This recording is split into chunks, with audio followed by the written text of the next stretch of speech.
Good afternoon once again, Mr. Palmer. How are you, sir? Doing good, John. How about you? I can't be much better than I am. I get to watch you do the drum solo. Basically, I think one of these days I'm just gonna put a set of drumsticks in the mail, and you're just gonna have to go nuts. But just don't break the screen or anything, because I'm not buying you a new monitor. That'll work. I can use. That'll work. That's probably, it might be safer. Maybe, I don't know. I'll have to see if something from Nerf can come in handy. But what are we going to be talking about today? What are we up with? What's going on with Mr. Palmer out in Colorado, other than you want to be a drummer on tour right now? I could never be a drummer. So it's one thing when you try to coordinate, your hands doing something different, right?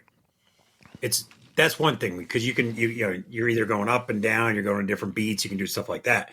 The problem with being like a drummer on tour is it's totally different than being, say, a drummer on in a symphony or a larger type of band, right? Because like you have a whole percussion section, and one person is responsible for one thing. Like you'll have like one dude who's only responsible for playing the snare drum. You'll have like one dude who's responsible, or chick, or I don't know. You'll have one person, right? And like you'll have the person who like, my job is to play the cymbal, and so they have their little thing, and they're like, my job is to just beat the cymbal, right? Or but a drummer in a band who's like playing in a drum set, like they have both hands going with the drums, and you can't see it, but my feet's going crazy too. So they're going like this, right? And they're just like all over the place. And the problem you have is when you need your feet to be doing something different at the same time as your hands. Like if you're playing a hi-hat, that's that two cymbals that are like this, and they go like that. It's called a hi-hat, right? And you can do some pretty cool things with a hi-hat, because it makes different sounds when the hi-hats are closed versus when the hi-hats open up like this. And so, but what happens is you now have two hands doing something different, while your foot that's controlling the hi-hats doing something else, while your other foot's doing the bass drum. And so what ends up happening is it's just a disaster. And I'm not coordinated enough as a white guy to be able to play a drum set. I'm just going to come out and say. Well, I was going to say there are plenty of, we're not going to go there, but I think it's funny. I'm bummed because I already have a title sort of in mind for this episode, because I know where we're going with this, but I can't use what I want to use now because we've already used the Bandcamp episode from last season. But like, who knew? 5 minutes in, not even 5 minutes in. First of all, off the rails, as always, guaranteed, set the clock to that. But did you think you were going to turn into the RUCKCast and hear about bands and instruments? And let's be honest, we're not classy enough to be talking about an orchestral arrangement. Like, come on, you're not going to put us in a symphony. We can't even get into the building if we bought a ticket. I'm also grateful that we do YouTube, because that was really funny. If we were still audio only, as we were most of last season, the people would have been robbed of a great experience. And I'm telling you right now, if you're listening in the car to this episode when it airs, and you made the mistake of doing audio only, do yourself a favor. We are on YouTube, Ruckus Education Channel. Go find this episode and view it, because you will not be disappointed. Well, I take exception to your comment about being off the rails, because honestly, I don't feel like it's off the rails. We never got on the rails. Well, no, I think I'm totally still on the rails. I think I'm going down the track. I am still tracking for what today's episode is about. So you can't say we're off the rails. Now everything else is valid, but I still maintain that we stayed on the rails because of what I'm about to get into on today's episode. I'll buy it. I'll let you have that one.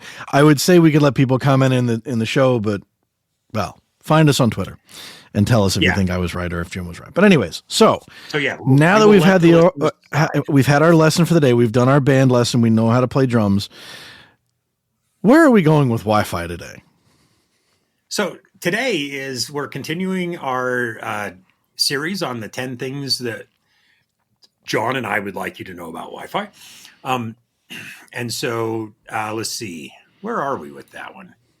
Let's see. We got it pulled up just in time to change to this slide. So last time we were talking about was number 5, which was the default isn't always best. And we had an episode that we sort of segued into off of the last series, the last part of this series, where we talked about residential defaults. So that was last week's episode. You can go catch up. But this sort of ties into, my ability to play a drum set and needing all these different things. And there's all these different requirements, right? So we have the requirements, we have designs, we have the defaults and best. But for number 6 in our series is trust but verify. And so the thing about playing a drum set is, it's easy to verify if Jim can be able to do all these things that he needs to be able to do when he's playing a drum set, because you'll be able to hear it, right? It's an instant verification of whether or not Jim can play a drum set or not. That's a pretty simple verification. And I will just, spoiler alert, Jim cannot play a drum set. I can play the air drums quite well, and I can fake it really well. But it's about up there with all of us singing well in the shower. Exactly, right? There's easy ways to verify. Don't verify I can sing in the shower. But anyways. That's the story for now. Now we're off the rails. Now we're off the rails. Okay. So because yes, it's easy enough to verify that Jim can't play the drum set. I think I could play the snare drum though. Just saying. I could play this. I did the triangle in like pre-K, so I could probably not do that again, but I'll tell you the one thing I can't do is the steady, like a drum roll where it's like, I can do it for just a little bit. And then if you ask me to go along for a longer time, then I fail. But anyway, and part of the reason why I fail is because I'm human and I'm not gifted in the musical realm, which is fine. And just like, some people might say that we're gifted in the Wi-Fi realm, I would maybe push back on that just a little bit and say that we're not. Because at the end of the day, we still are humans, right? I can't do an extended drum roll. John topped out at playing the triangle. There's all these different things that we're not great at. And it's because we're humans, right? Which sort of is why we have to trust but verify. And I can hear the people sitting in their cars because they still haven't gotten back over to YouTube yet to see me play the drums, screaming at their car stereo saying, yes, but with coding, with scripting and all these other things, we've now gone past that. And I will tell you that, computers and scripts were coded by humans. For now. There's a joke. There's a running joke. It's one click to rule them all, one click to crash them all. All coding allows you to do is make a lot of mistakes at the same time really fast. Yeah. It allows you to do that. I'm not saying that you would, but this comes back to the trust but verify, right? Is because there's no matter what we do, no matter what we think we've told our networks to do, which are just computers. It's always the same thing of my mother calling me going, my computer is doing things I didn't tell it to do. And I'm like, well, it's debatable. You might not remember you told your computer to do this. It might not even have been you. It might have been some virus that you decided to download that's telling your computer that every time you open up a browser, go to this website.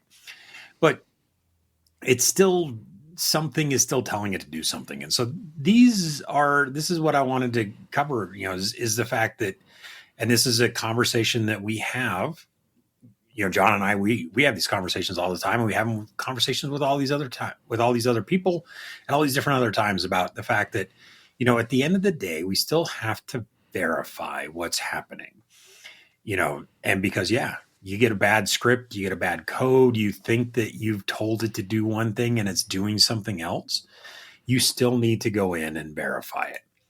Now, what are common things that we think you should verify? Well, coincidentally enough, this happens to be the same list that we had from 2 weeks ago, because these are all these basic things. And so if you think about it, right, we were talking about the defaults.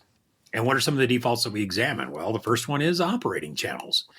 We get this all the time. about what channel should I operate on. Well, I think I wanted to be on this one, but maybe you told your network to run a auto channel thing and you forgot to tell it to not. And for a long time it was doing one thing and you thought it was doing something else. And so it's about, hey,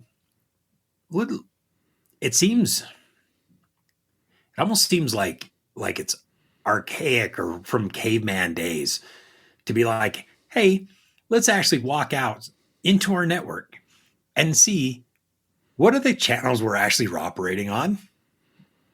I mean, it's not as common anymore. No, but I mean, it's measure twice, cut once, right? And yeah, I'm a big fan, and I was a big fan when I managed a network day to day. I'm a big fan of getting out there and getting your hands dirty a little bit, so to speak. Because here's the reality, right? You've got a tool, whatever monitoring tool you're using, whatever you're using to look at the network from your desk, that's telling you X. Now, you might trust that the tool is pretty right because you've been using it long enough that it's been very accurate all the time. But you still need to go out there because you've got a customer that's called you up and said, I don't have good Wi-Fi here.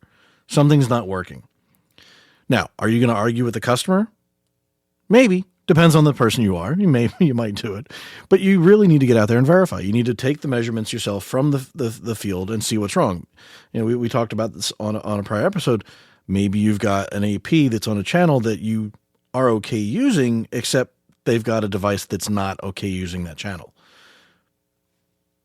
Something like that.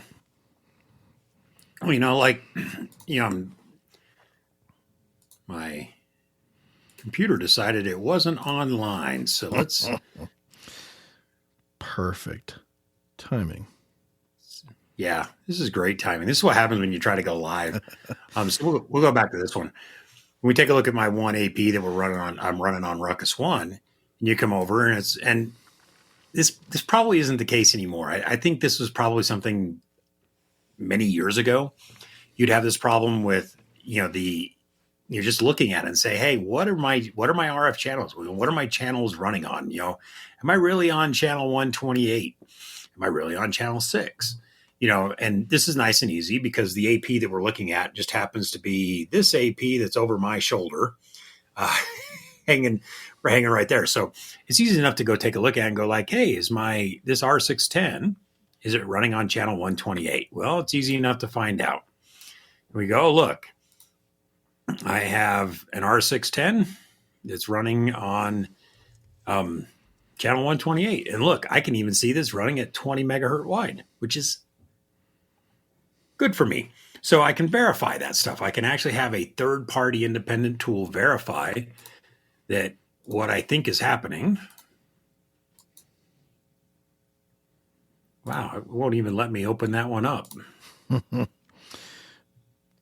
Well, while you're dealing with the technical issues, a good example of this in general is the design element of it, right?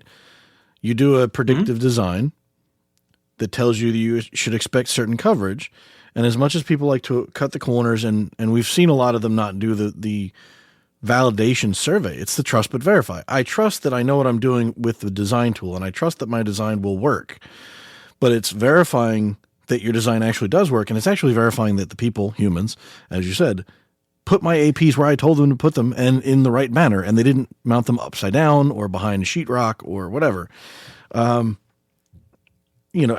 honestly, I love, my favorite is when I've used to validate work of people who I know I could trust. And they're like, what, you don't trust me? I'm like, well, yeah, I do, but I'm still validating it. Because at the end of the day, somebody else is going to ask me, and they're like, well, did you check the work? No, I didn't. I trusted that my so-and-so did it. And that one time, it only takes that one time for somebody to be wrong.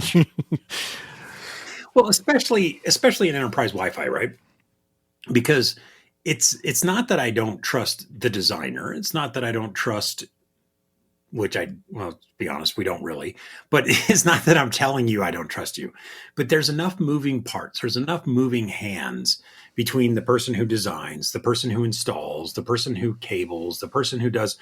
There's enough moving parts within, trying to get, especially a new network up and running, that we have to verify these things. And it's a great point about doing a validation survey where you actually get somebody to take the time and you spend that money to have that person walk your entire facility, walk your network, and with a scanning device, with a survey device that's collecting all of this data. Because then all these things that we're talking about, right? It'll tell you, well, what operating channel are you on? What is your minimum basic rate? The other one that ends up being a big thing is the transmit power. Man, I came in the right place.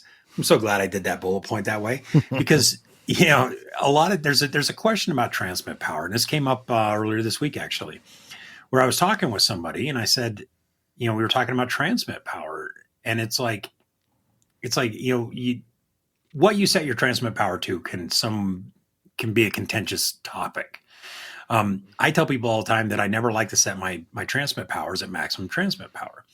And the reason why that is because if something goes wrong between me figuring out what the attenuation value of a wall is, or a shelf, or, just any of these other little things that can happen that you can miss just because there's so many different variables.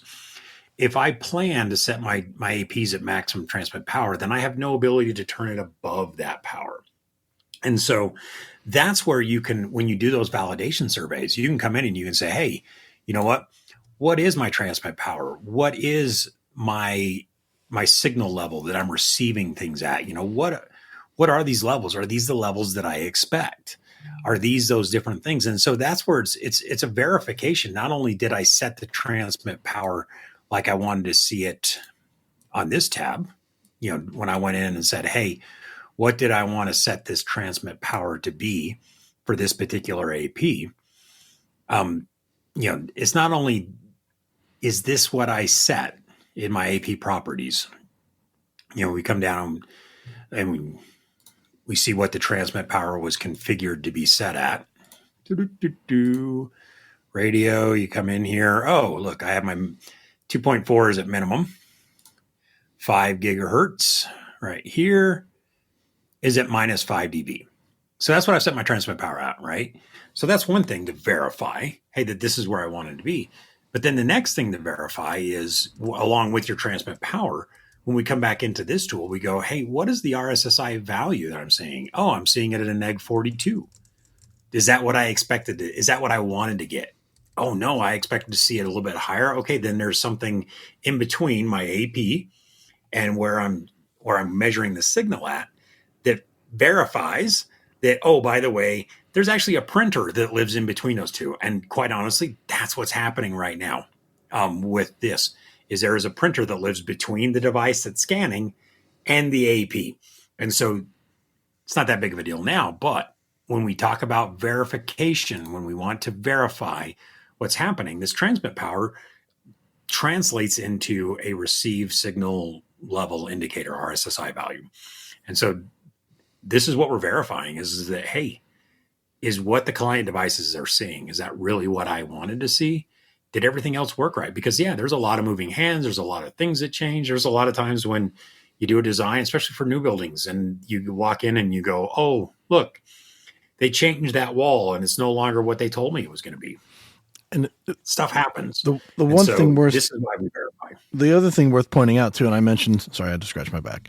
The one thing worth mentioning, I forgot we're on video sometimes. It's not just verifying a design like right away. One thing I did in a past life, because I was, responsible for a number of buildings that I had access to on a regular basis, which I didn't have to go flying around the country for. You would do a couple times a year. You would just walk through and with the tools. And sometimes it's not even a walk with the tools. Sometimes you're walking around, you're looking at your phone, and you're just kind of looking up. All the lights are still lit. Everything looks fine. The APs are where they're supposed to be.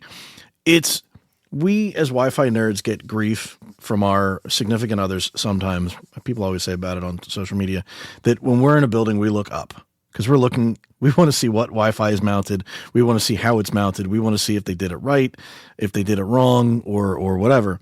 But even just looking around at your access points, because I'm pretty sure we've both been in places where somebody who didn't need to touch the APs touched the APs because they thought they knew better. It's as simple as something like that, where the AP, my favorite was I would have an AP that was still connected, on a drop ceiling, but instead of being where it was supposed to be on the grid, it was now above the ceiling. Cause and I'd pull out the tools and I'd be like, I know the AP is here. I'm getting like neg 20. It's here. And so I climbed a ladder, popped it, and I'm like, why is it? And they're like, oh, we didn't want to see the light. The verification doesn't end when the building opens for business. You're always constantly verifying your network, I think, in my mind anyways. And it's funny because this really is a conversation that needs to be targeted to people that run their own networks. Because there's one big thing that John touched on that I used to tell people all the time. They would ask me, they would be like, especially for certain features, they would ask me at my previous job, they're like, well, why did you do that? And I was like, well, because I had the time, right?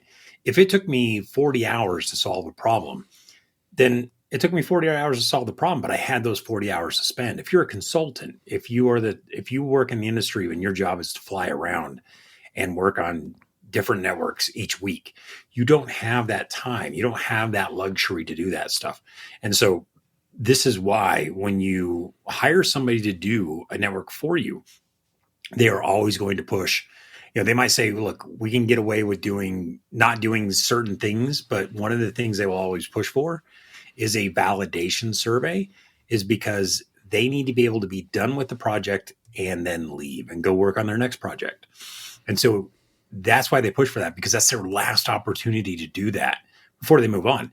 But if you are a network operator, if you own your own network, this is the verification that John's talking about, is not only just, that one time, but walking around, and John's right, people messing with APs or, like I once saw an AP that was actually swinging by the Ethernet cable from the ceiling. And you're just like, why didn't anybody say anything? It's still online, it's still connected. So from my tools sitting, at my desk, everything looked copacetic. I was getting complaints. I walked over there and I'm like, why didn't anybody say anything? And they're like, well, we didn't want to bother you. Well, come on, guys. And that's the other thing too. We see a lot of people not reporting issues. Sometimes they don't know who to call. Sometimes they don't want to call. Sometimes they assume somebody else did. So if you have the time, if you have the ability, walk around and verify that these things that we think we set, the things that we think we were running on, right? Is it still doing it? And again, there's lots of tools. I don't want to get into a conversation about tools, but I showed off one. Just take a look at it. Hey, is this really what I expected to see? And all of these things are really basic things. And the last one we're going to touch on is the 11 kVNR. The roaming stuff and all those other things, and tools will tell you which amendments are running. And it's not difficult. It's just investing a little bit of your time and, to verify that what you think you've done, what you think you've set, is what's actually happening in the environment that your users are operating in.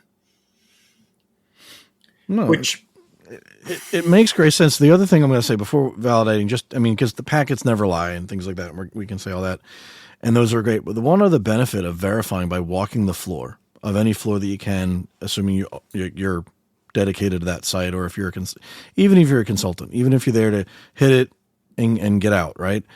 The benefit of walking the floor, especially 9 to 5, I get it. Sometimes customers can be a pain because they ask questions and they talk to you, but that's the beauty part, is sometimes they talk to you. And, if you're doing a new design, if you're doing a sort of a rip and replace, or if you're trying to tune and optimize, sometimes you don't get the point of contact giving you all of the information, like, hey, what are you really using? Or where are your pain points? And if you talk to, and I get this a lot, or I got this a lot, I should say, from like admin assistants on the floor, or you always knew because somebody was looking at you like, if you're walking around with the right tools, they're like, are you hunting ghosts? I've gotten them all. I'm sure we all have. But then you say, no, I'm scanning the Wi-Fi. I'm checking to make sure everything's working all right. Oh, hey, by the way, this wasn't working. I'm like, well, that's actually cellular. That's not Wi-Fi. But it's a chance for you to get a little bit of education out to the field, which is great. You doing community engagement was absolutely wonderful. But I can't tell you how many times I found out that people didn't know that we had a Wi-Fi team. They didn't know they could call tickets in to complain about the Wi-Fi and we could fix it. And, if you were rolling out new authentication methods, it gave you a chance to like talk to them because maybe they didn't go to the information sessions. They weren't quite sure. They didn't understand it. And then when you explained it to them and took 5 minutes to work on their device and make it work, they're like, oh, this is awesome. So there's trust and verify, but it's sort of,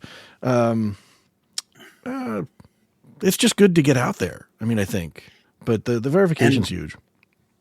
And this leads me to my last point, which is something that I've told this story a lot. So we'll get it onto to this podcast.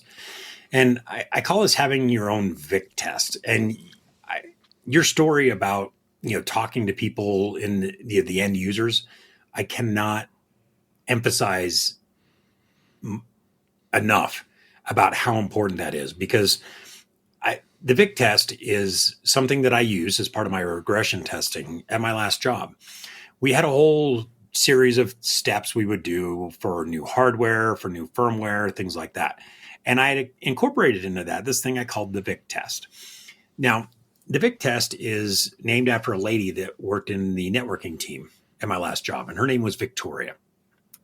Fantastic, wonderful lady. She'd been doing networking since X25 days. She'd been around. She was, I think she finally retired just this year, last year. She finally retired, which is good. Vic's been around for a while, but Vic was fantastic because Vic was a user of my Wi-Fi network. And Vic used to like to watch videos of baby goats on her phone.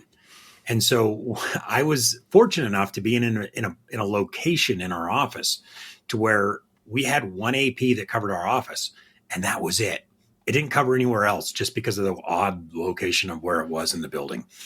And so I would put our AP on the new firmware after I'd gone through all my other testing, and I would see if Victoria would notice.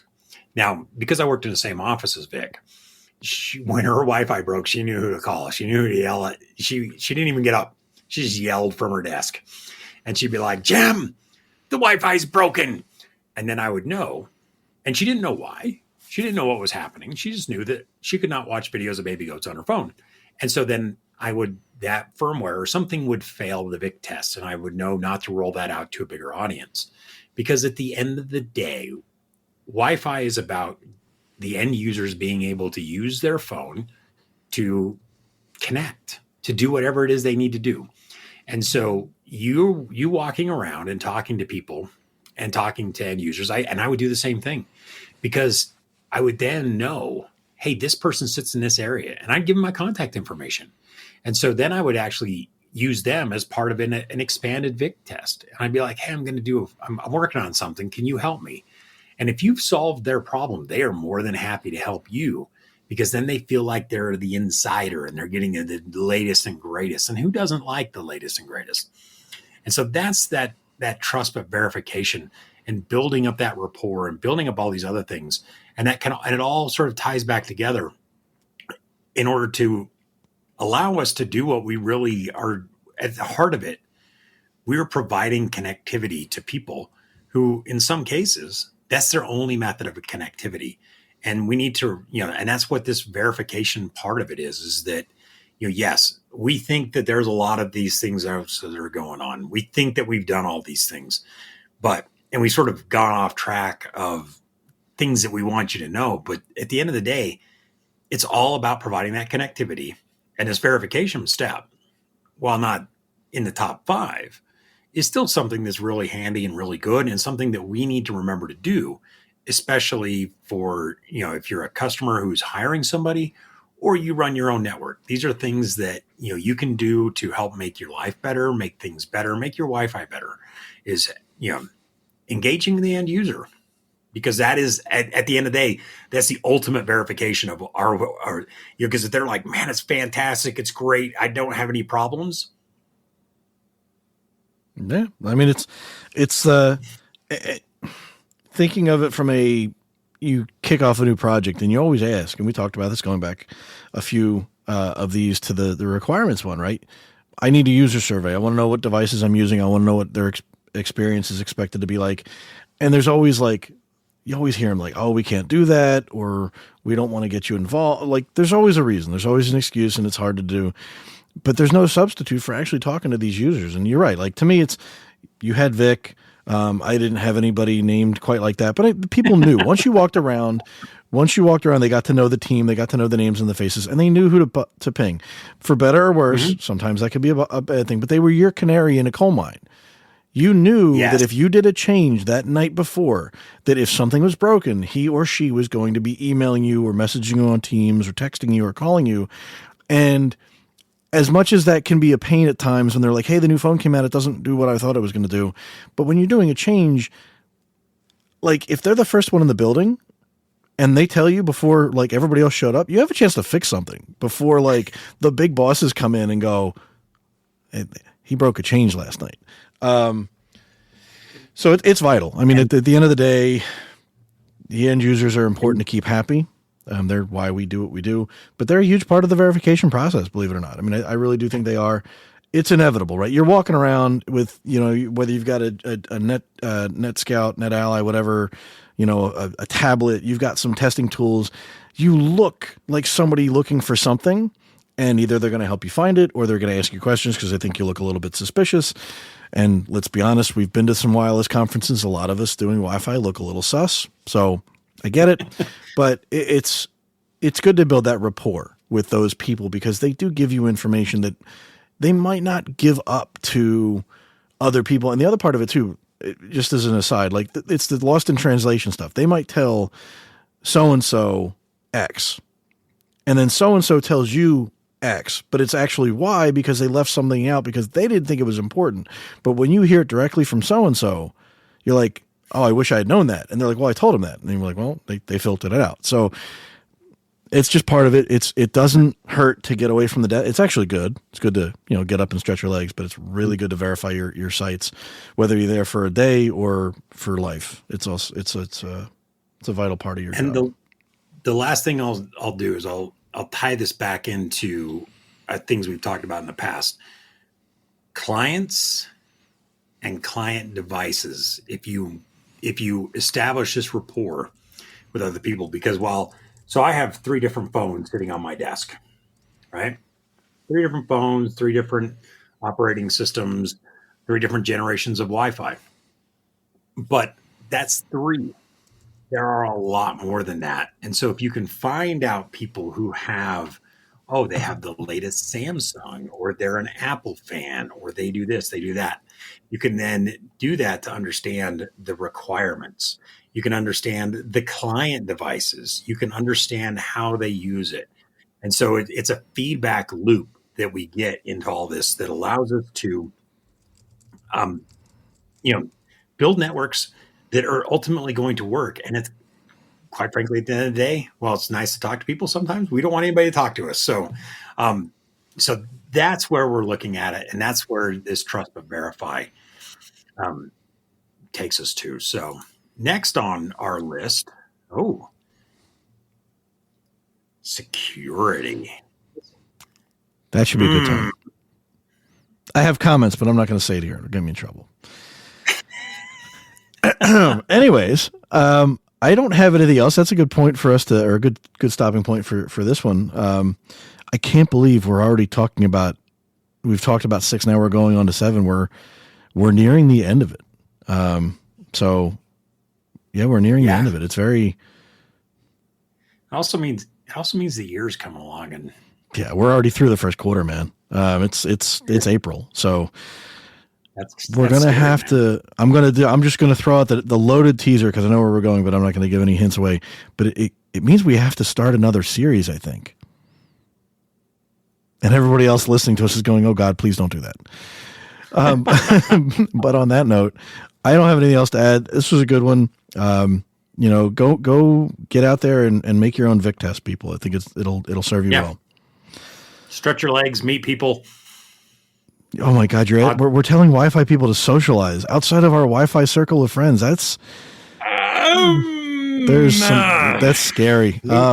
We might need to rethink that piece of advice there, John. I was going to say there's some therapists making some money from that, some social anxiety or something. But anyways, I don't mean to jest about the mental health and wellness. But no, it is good to get away from the desks. It's good to engage your audience, if you will, and you'd be amazed what you might find out. And yeah, it goes a long way. Plus, the goodwill, honestly, can save your bacon. It really can. Yeah, Vic will tell you something's broken before your boss will tell you something's broken, and then you can fix it, and nobody will know until they listen to the podcast, in which case. But anyways, Mr. Palmer, I've got nothing else for you. It's been a good one. Yep. We'll see everybody on the next episode. See you, everybody. Hey there. Thanks for listening. If you liked our show and haven't yet done so, please like and subscribe. If you want to contact the show directly, you can email us at ruckcast@comscope.com. Jim and I both read those emails.